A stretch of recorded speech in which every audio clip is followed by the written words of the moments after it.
Kemudian masukkan ke dalam lesung batu dan pastikan kita alas dia punya bawah tu supaya tak mengganggu ketenteraman orang lain. Masukkan cili halus, kemudian garam secukup rasa dan belacan. Tapi belacan kita masukkan kemudian. Kita tumbuk terlebih dahulu.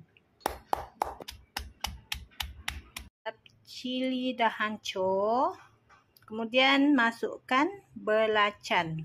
Belacan tak payah banyak ya. Lebih kurang setengah inci pun boleh. Kalau banyak ni. Terpulang pada diri masing-masing. Nak masukkan udang kering ke, ikan bilis ke, boleh je. Tapi kena adjust lah dia punya garam. Takut masin.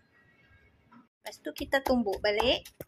Bagi belacan tu sebati.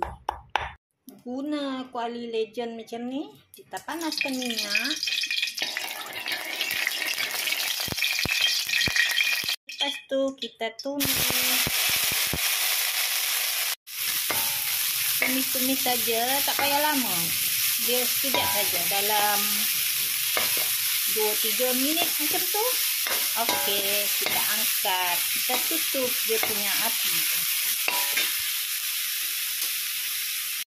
Wangi dia sampai ke atas.